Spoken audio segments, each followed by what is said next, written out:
तो सभी भाइयों को नमस्कार। मैं शिवम यादव और बीआईपी न्यूज़ की तरफ से सभी का हार्दिक स्वागत है। आज हम आए हैं नीम नगर में, जो कुसमुरा के पास है, जिला मैनपुरी के अंदर। तो यहाँ पे एक बीटू जी हैं जिन्होंने इसमें एक अहीर रेजिमेंट का बोर्ड लगवाया है। तो आप सभी को हम उनसे मिलवाएंगे जो अहीर रेजिमेंट को लेकर के पूरे भारत के अंदर जो है सभाएं कर रहे हैं और रैली कर रहे हैं। तो यहाँ पे भारी प्रोग्राम चल रहा था और हम अभी पहुँचे हैं।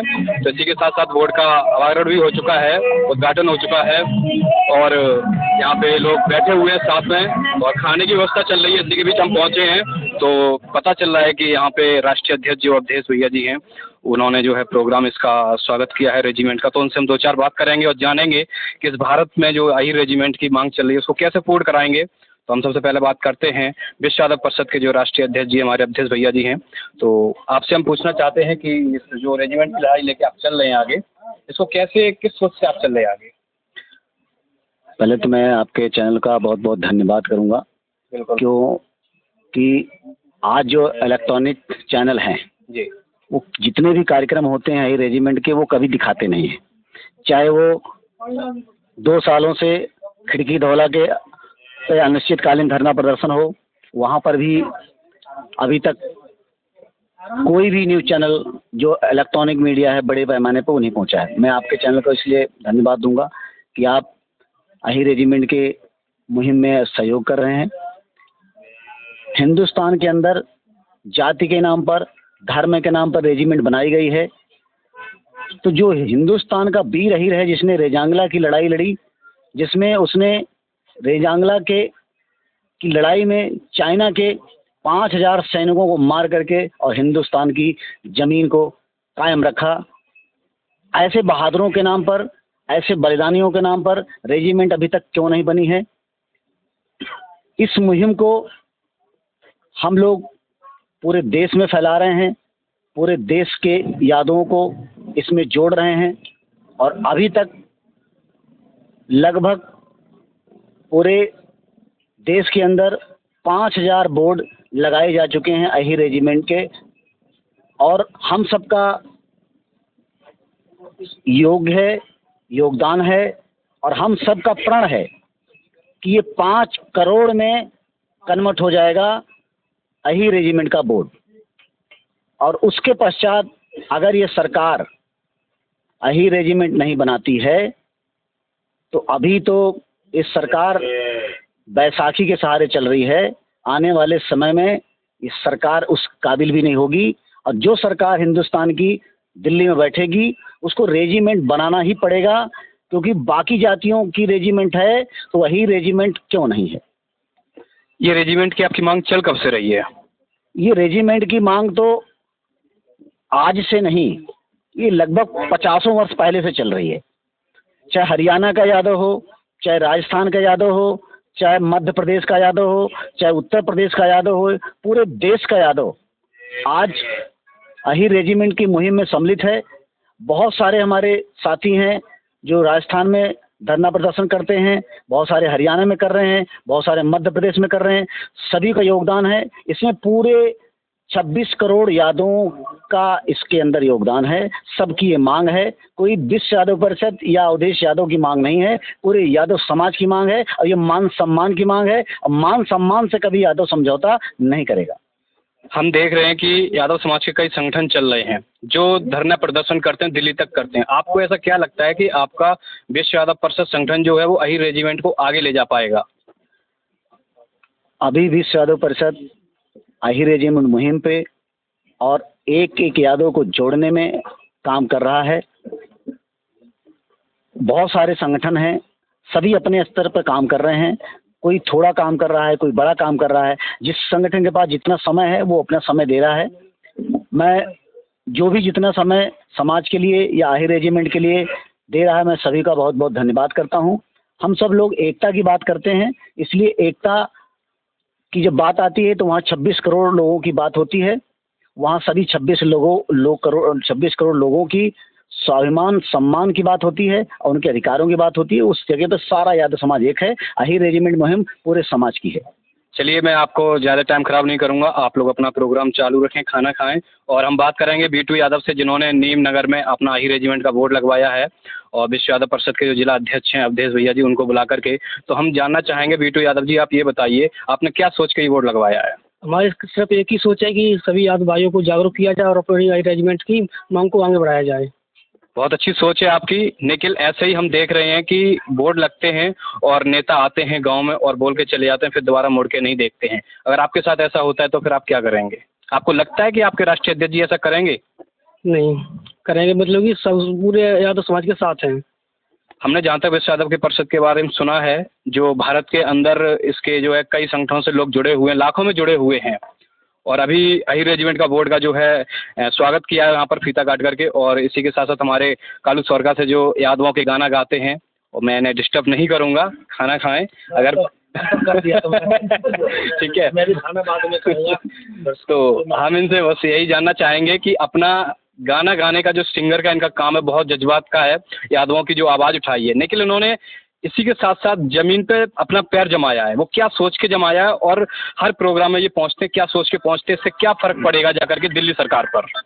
देखिए, मैं एक सामान्य परिवार से हूँ, औरों की तरह मैं भी एक किसान का बेटा हूँ, एक फौजी का बेटा हूँ। तो धीरे धीरे स्कूल के समय से ये शौक़ मुझे लगा गाने का। 28 फरवरी 2004 को मैंने पहला मंच साझा किया, पहला कार्यक्रम रहा जिसमें मैंने पहली बार कोई गाना गाया। और आज ये समय है, शायद आज 20-21 साल का ये सफ़र है, 20-21 साल का सफ़र है, और बड़ा ये सफ़र एक अनुभवी सफ़र रहा है जी। और इस सफ़र में अपने समाज की बातों को उठाते उठाते मुझे ये नहीं पता रहा कि कब कहाँ किस मोड़ पे मंजिल किस कदर कहाँ ले जाती रही, और हम बढ़ते गए। रही बात अहीर रेजिमेंट की, तो अहीर रेजिमेंट एक बहुत अहम मुद्दा है। मैं अगर कहूँ तो अहीरों की शौर्य गाथाओं को मैंने अपने गानों के माध्यम से आप लोगों तक पहुँचाने का काम किया है। आप सुनेंगे, चाहे रेजांगला हो, चाहे कारगिल हो, चाहे तोलोलिंग की चोटी हो, चाहे और अन्य 62, 71, 65 के जितने भी युद्ध रहे हों, सब में अहीरों का बहुत एक अहम योगदान रहा है। उन चीज़ों को अपने समाज को बताने की ज़रूरत है। भारतीय सेना के अंदर अहीर रेजिमेंट नहीं है, लेकिन अन्य और बहुत सारी जातियों के आधार पर, क्षेत्र के आधार पर रेजिमेंट बनी हुई है। मैं किसी रेजिमेंट का नाम नहीं लूँगा, पत्रकार बंधु आपको मुझसे ज़्यादा शायद पता होगा कि बहुत सारी रेजिमेंट हैं। तो अगर जब वो रेजिमेंट हो सकती है, अहीर रेजिमेंट क्यों नहीं हो सकती? चलो, आप जाति के आधार पे नहीं करते तो क्षेत्र अहीरवाल के नाम पे रेजिमेंट बना दीजिए। भारत सरकार को पता नहीं कौन सा डर है, लेकिन ऐसी बात नहीं है। आने वाला वक्त हमारा होगा, हम सरकार भी चलाएंगे और हमने चलाई भी है सरकार, और आने वाले समय में अहीर रेजिमेंट भी बनेगी। समाज का, इस देश का हित भी होगा। और अहीर कौम वो मार्शल कौम है जो कभी मरने से नहीं डरती और कभी दुश्मन की छाती पर पैर रखने से नहीं घबराती। आप देखेंगे कभी चीन के बॉर्डर पर अहीरों ने अपने हाथों से, अपने राइफल के चाकुओं से मार मार कर जब गोलियां तक खत्म हो गई, आप देखेंगे उस समय कुमाऊं रेजिमेंट के माध्यम से जब 113 अहीरों ने, 120 थे, 113 उसमें शहीद हुए थे। आप देखेंगे कई हजार सैनिकों को एक एक को 10 ने मारा, वहाँ भी हमारा हक मारा, वहाँ भी राजनीति हुई, वहाँ भी उस गाने में से नाम काट दिया, कोई सिख, कोई जाट, मराठा, कोई गोरखा, कोई मद्रासी। उसमें एक बार नहीं कहा कि अहीर के बच्चों ने भी एक एक ने 10 को मारा था।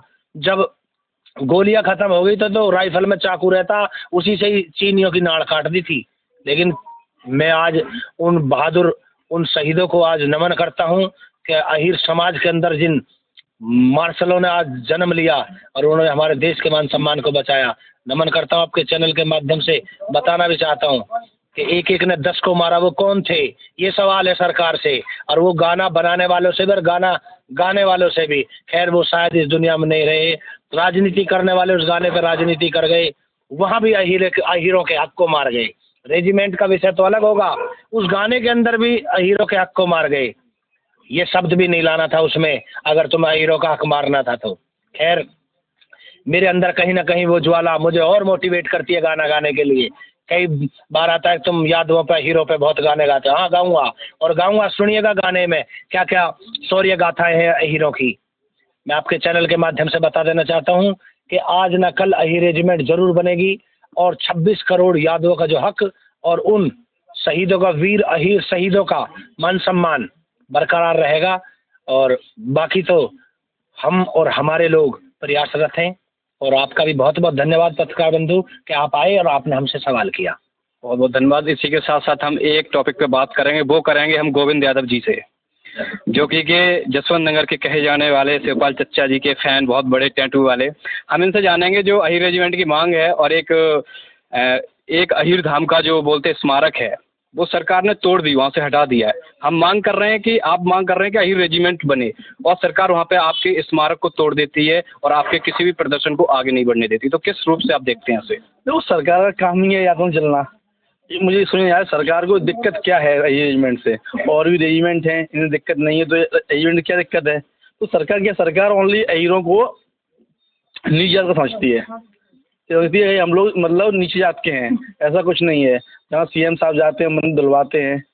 अभी कन्नौज में पहले चुनाव था, उपचुनाव में सीएम साहब गए थे तो मंदिर दिलवाया। ये गलत काम कर रही है। तो वो कन्नौज से तो बाहर हो गई फिर सरकार। तो अभी सरकार मतलब कन्नौज से बाहर हुई है, धीरे समय पूरी भारत से बाहर हो जाएगी। अगर सरकार ये जानती कि यादव इनके मतलब यादवों पर अत्याचार करने की, सरकार ये मतलब यादव डर जाएंगे। तो हम बताना चाहते हैं, जब तक बदन में जान है तब तक टकराएगा यादव। जब तक बदन में जान है तब तक टकराएगा यादव। और इस गलत फहमी न रहना कि तुम्हारे सामने सर झुकाएगा यादव। ये सत्ता का गुरु चंदनों का मेहमान है, ये सत्ता का गुरु चंदनों का मेहमान है, और 2027 में उनको उनकी औकात दिखाएगा यादव। बहुत बहुत बढ़िया। गोविंद जी को मैं धन्यवाद करता हूँ जो अपने समाज को ऐसे प्रेरणा आगे बढ़ा रहे हैं। और जो आप देख सकते हैं, एक बार दिखा दो, यहाँ पे काफ़ी दूर दूर से आए हुए हैं। अहीर रेजिमेंट का जो बोर्ड यहाँ पर लगना था और लगा दिया गया। इसी के साथ हम आपको बोर्ड भी दिखाएंगे। चलिए आप लोग खाइए, जल्दी लेट मत होइए, हमें भी जाना है घर।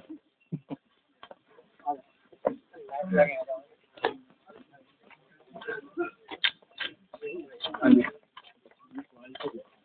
क्वालिटी नहीं वो कर देंगे ये वाली। हाँ हाँ, ये सही कर दो। ये किसका फ़ोन है? तो सेंड मुझे कर देना। उसकी वॉइस निकालिए ना। ठीक है, 2-4 लोग खड़े हो जाओ आगे।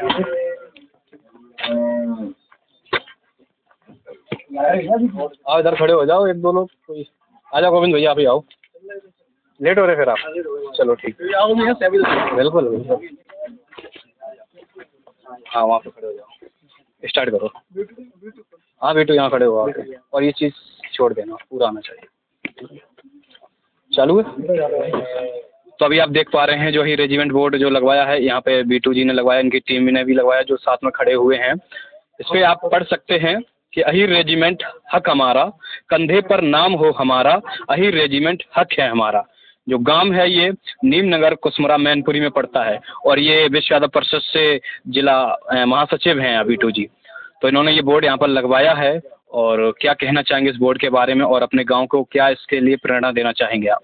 इससे हम यही कहना चाहें कि इस बोर्ड को देखकर लोग जागरूक हों और आगे अहीर रेजिमेंट की मांग को आगे बढ़ाएं। और अच्छा, आप अहीर रेजिमेंट को आगे किस लिए सोच के चले? कब से आपको ये समझ में आया कि हमें बोर्ड लगाना चाहिए? जब से अपने अच्छे सोचे पड़े कि अहीर रेजिमेंट, अन्य रेजिमेंट है लेकिन अहीर रेजिमेंट क्यों नहीं है।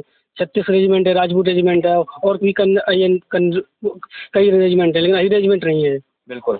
और अहीर रेजिमेंट हम आपको बता दें एक बहुत पुरानी मांग है, जो रेजांगला युद्ध यादवों ने यानी अहीरों ने जीता था। और बताते हैं कि काफ़ी गुलाम से पहले अहीर रेजिमेंट था, लेकिन जब सरकार हमारी आज़ाद हुई, देश आज़ाद हुआ, उसके बाद अहीर रेजिमेंट हटा दिया गया। तो ये मांग चलती है, और ये उत्तर प्रदेश ही नहीं पूरे भारत के सभी राज्यों में ये मांग चल रही है, अलग अलग संगठनों के जरिए से। और कुछ संगठन जो है दिल्ली पे जंतर मंतर पे भी धरना करते हैं, लेकिन सरकार इस पर कोई ध्यान नहीं दे रही है। तो हमसे भी, हमारा भी चैनल की तरफ से हम उनको बताना चाहते हैं कि इस चीज़ को समझें, जो गाँव में लोग इसके लिए प्रदर्शन कर रहे हैं, और सरकार इस पर ध्यान दे। क्या एक्शन है वो सरकार अपना बताएगा। बाकी का सभी का धन्यवाद। VIP चैनल में आपका स्वागत है। यादव जय यादव, अहीर रेजिमेंट हक है हमारा, अहीर रेजिमेंट हक है हमारा, जय यादव जय यादव, बंसी वाले की जय। नारे आप देख रहे होंगे, और ये भारत में पूरे गूंज रहे हैं, और सरकार तक ये नारे जरूर जाने चाहिए।